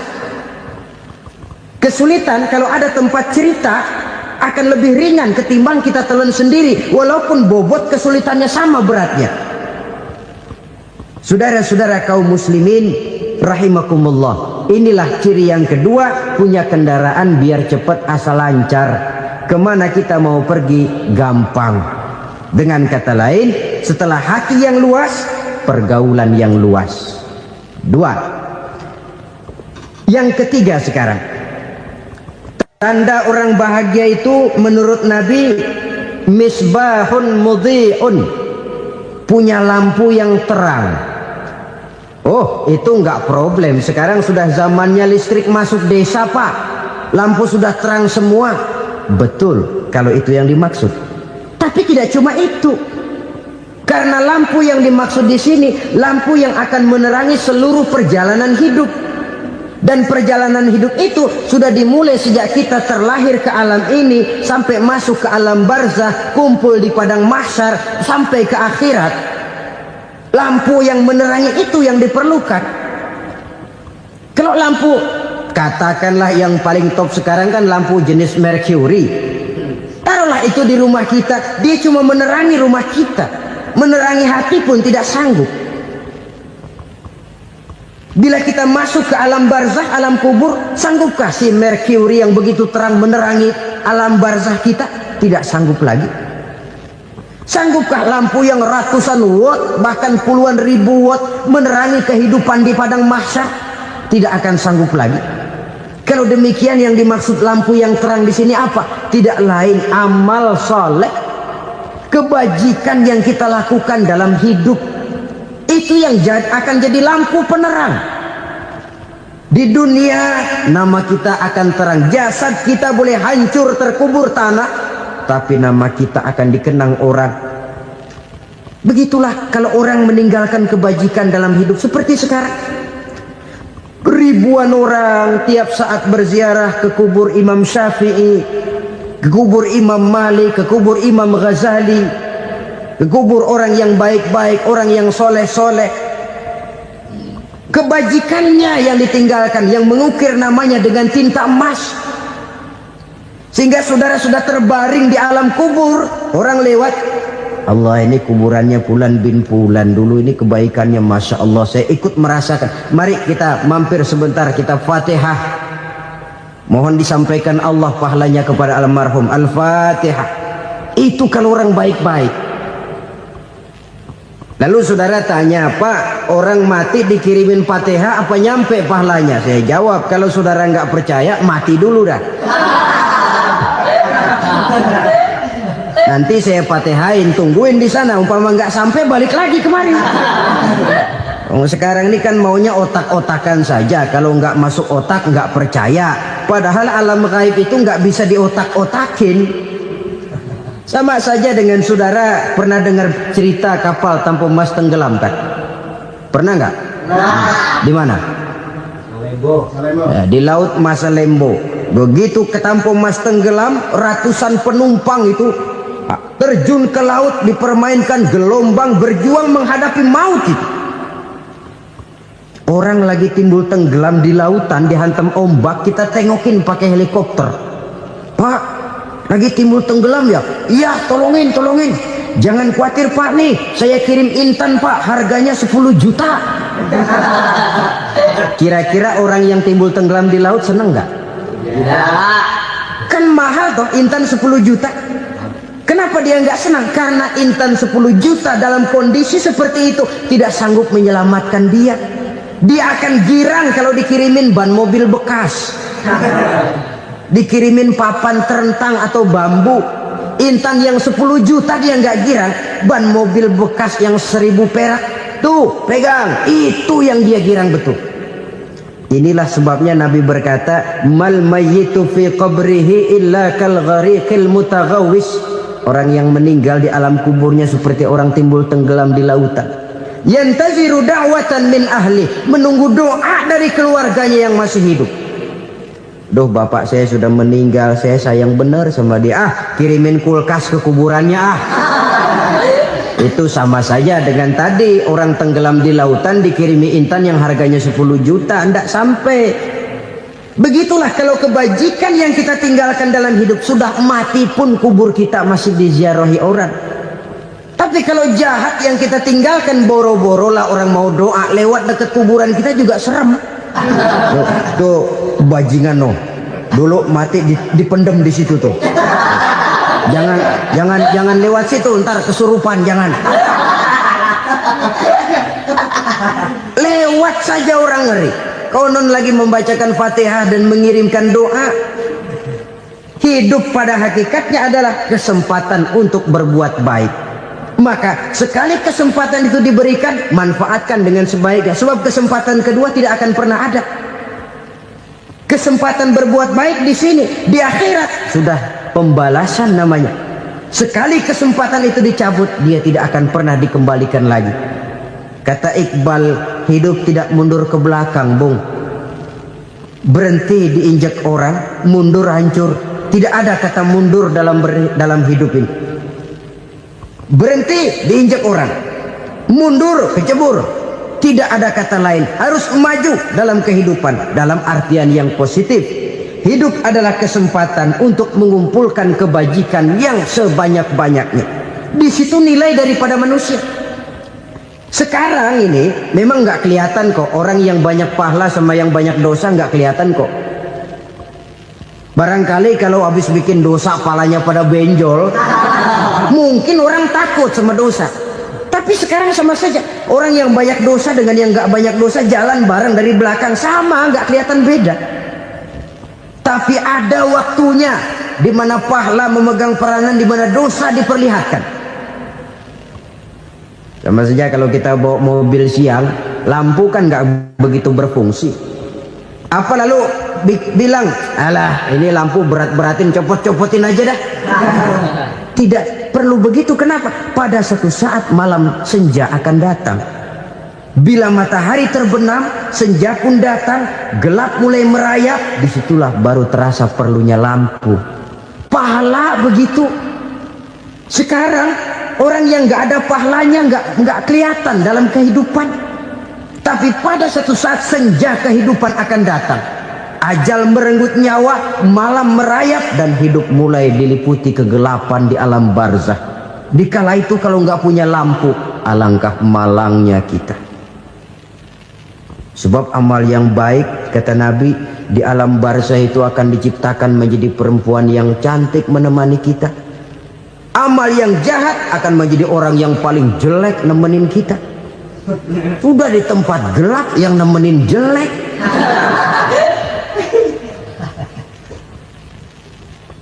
Kaum muslimin rahimakumullah. Kalau demikian masalahnya, tergantunglah kita pandai memanfaatkan waktu. Al-waktu kasayf, waktu itu cepat sekali. Yang namanya waktu itu tahu-tahu. Tahu-tahu udah tahun 87. Tahu-tahu udah begitu. Tahu-tahu yang kemarin anak-anak, sekarang udah pada punya anak. Tahu-tahu saja itu. Begitu cepat waktu berlalu. Kalau tidaklah pandai kita memanfaatkannya, akan rugi kita. Nabi bersabda, man kana yaumuhu khairun min amsihi fahuwa rabih. Barang siapa yang hari ini lebih baik daripada hari kemarin, itu orang untung. Hari ini lebih baik daripada kemarin. Bulan ini lebih baik dari bulan kemarin. Tahun ini lebih baik dari tahun kemarin. Itu orang yang beruntung. Tahun kemarin sembayangnya maghrib doang, sekarang udah tambah isya. Tahun kemarin cuman Idul Fitri aja ngancem bener, sekarang udah tambah Jumat, lalu tambah lagi maghrib, tambah lagi isya, dan selanjutnya. Hari ini lebih baik daripada kemarin, itu orang yang beruntung. Wa man kana yaumuhu mislu amsihi fahuwa khasir. Lalu barang siapa yang hari ini sama saja dengan hari kemarin, itu orang rugi. Hari ini sama dengan kemarin, rugi itu. Bulan ini begitu, bulan kemarin begitu, tahun ini begitu, tahun lalu juga begitu. Rugi itu orang. Rugi apa? Rugi umur. Umur tambah, amalan gak pernah tambah. Dan saya pikir lebih merupakan azab ketimbang nikmat kalau orang dikasih panjang umur cuma untuk numpuk dosa. Mending mana? Panjang umur banyak dosa sama pendek umur dikit dosa? Mending mana? Mending mana? Ya, paling mending tentu panjang umur banyak pahala. Tapi kalau tidak, sekali lagi, lebih merupakan azab ketimbang nikmat kalau orang diberikan panjang umur tapi cuma untuk sekedar menumpuk dosa. Kehilangan kesadaran bahwa dunia bukan terminal akhir dari satu perjalanan. Dia cuma halte di mana kita berhenti sebentar untuk menuju kepada terminal yang hakiki. Saudara-saudara kaum muslimin rahimakumullah. Inilah lampu yang akan menerangi kehidupan. Amal yang kita lakukan di dalam kehidupan. Jadi yang dimaksud dengan lampu yang terang, kebajikan yang kita kerjakan dalam hidup. Nah, setiap orang di awal tadi saya bilang ingin bahagia. Bahagia itu kan hakikatnya kumpulan senang dan selamat. Senang, selamat.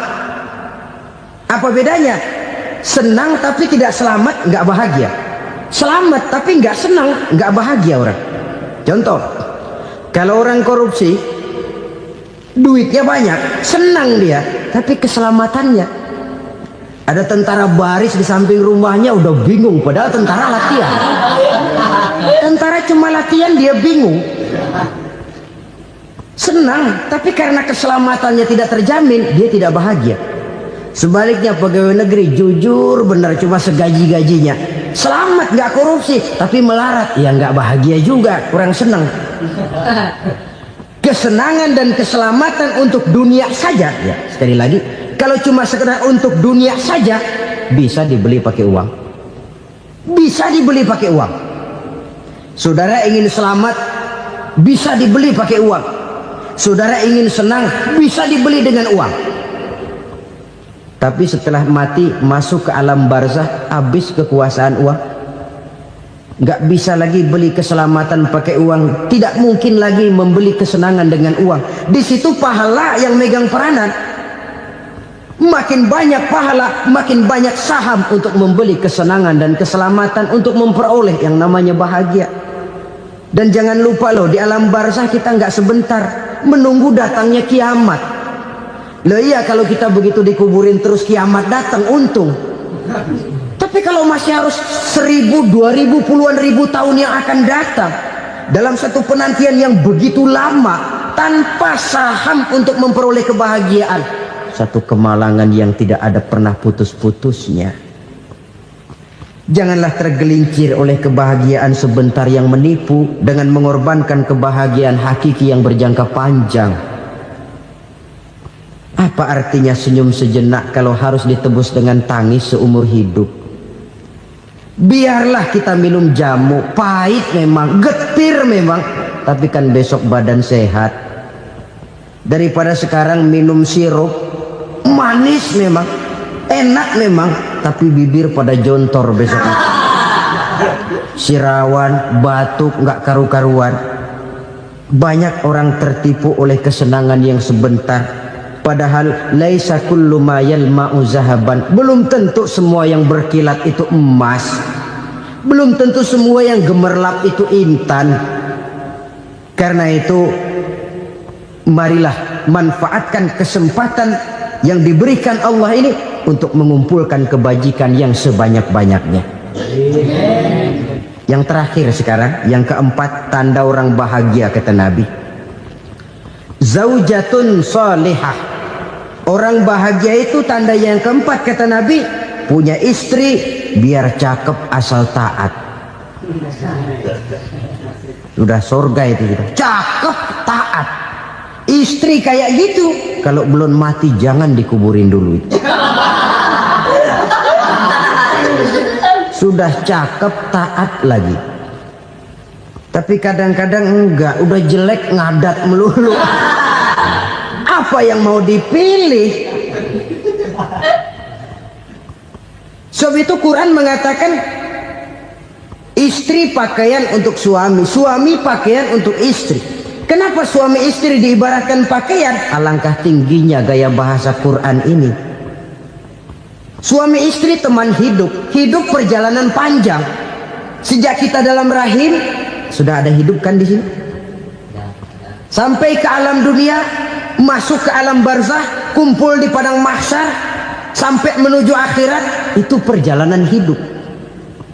Carilah istri atau suami teman hidup yang membawa manfaat tidak hanya kehidupan di dunia ini, sampai di alam barzah, sampai di padang mahsyar.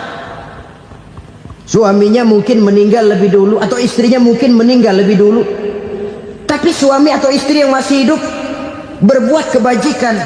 Suami saya meninggal, ada hartanya, saya sedekahkan, niat pahala untuk almarhum suami saya. Ini teman hidup, tidak dibatasi dan tidak bisa dipisahkan oleh maut sekalipun. Zohirnya mungkin pisah, badannya mungkin pisah, tapi hatinya, jiwanya, kebersamaannya dalam menghadapi kehidupan.